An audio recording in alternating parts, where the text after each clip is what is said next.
Hey everybody, this is the Esoteric Cross.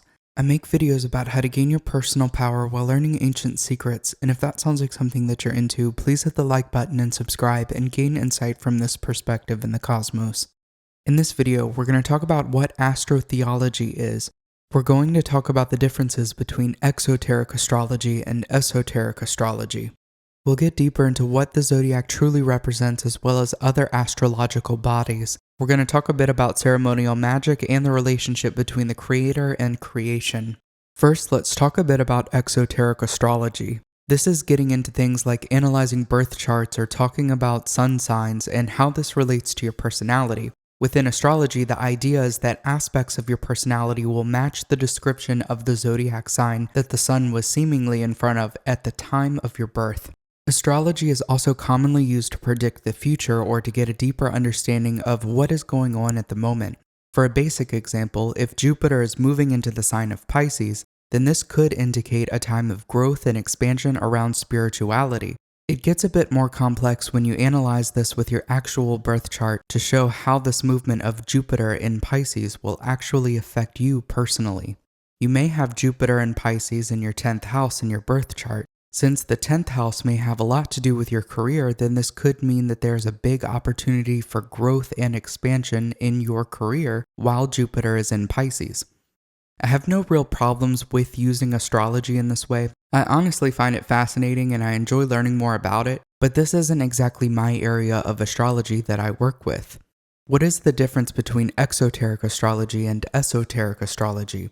Exoteric is a bit more surface level and it takes a lot of the stuff more literally, and again I have to reiterate that this is fine and I don't necessarily have a problem with that. Esoteric astrology is when we are taking a deeper look at the ideas of the zodiac and astrological events and really peel back the curtain. We're seeing how it relates to consciousness on a macrocosmic level and on a microcosmic level.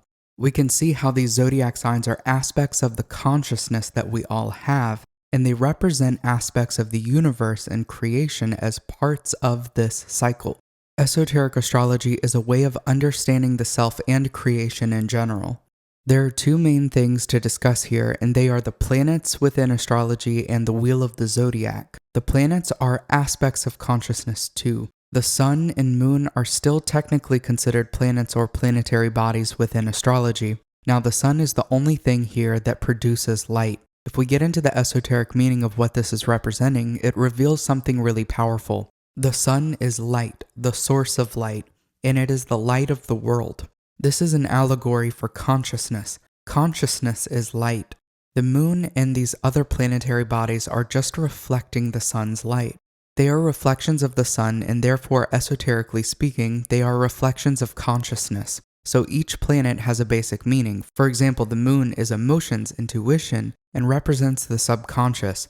Mercury rules communication, the mind, intellect, and learning. Venus rules romance, love, art, music, beauty, and also emotions. Mars rules aggression, war, control, power, and energy. Jupiter rules growth, abundance, and expansion. Saturn rules discipline, karma, endings, and lessons. I stop there because this describes the ancient classical planets.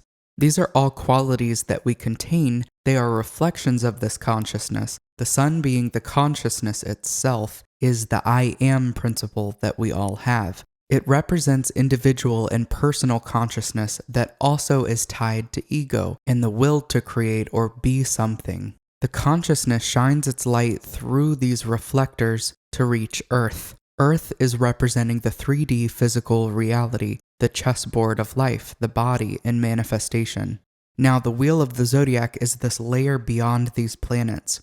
This is representing the cycle that the sun goes through, so it's the cycle consciousness goes through. It's of course the cycle that these planets go through as well. The sun appears to move throughout this wheel of the zodiac through the course of the year, but it has changed a bit because of something called the precession of the equinox. And you may notice that some zodiac constellations are bigger or smaller than another. This would mean that it is not necessarily exact. It could be Scorpio season, but that doesn't necessarily mean that if you go out and look at the sun, that it is directly in front of the sign of Scorpio anymore. That's okay, and esoterically speaking, it doesn't mean that we aren't embodying the energy of Scorpio at this time. This is all an allegory for consciousness. I have 2 other videos that describe this called The Zodiac is Not What You Think and also No, the Zodiac is Really Not What You Think. I'm going to link those videos to this so you can check them out. To give a quick summary, I talk about the cycle of consciousness. Aries is the first sign because it starts at the beginning of spring just after the spring equinox.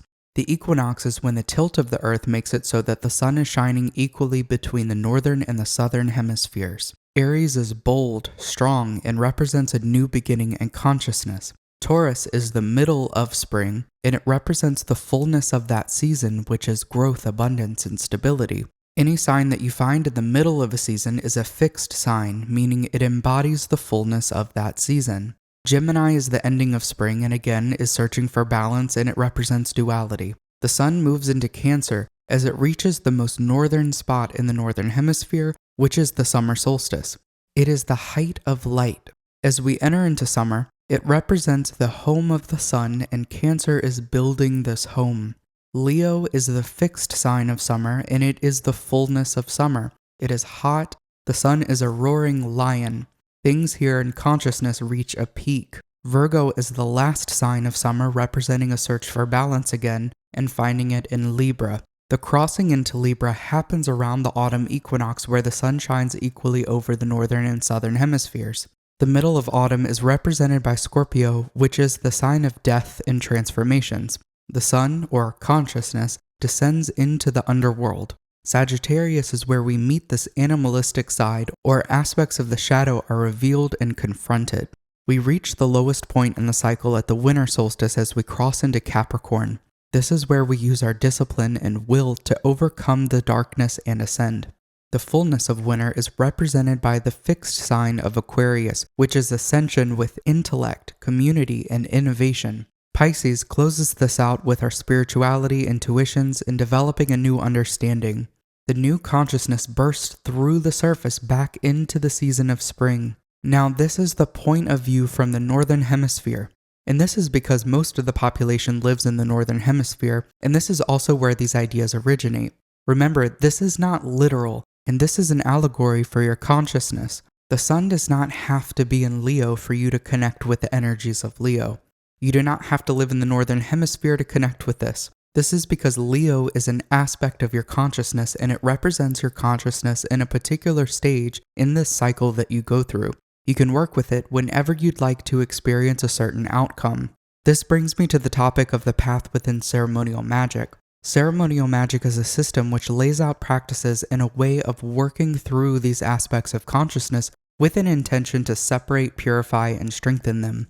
The idea is to gain control over them. You gain control over the self and the external by doing this because they are one and the same.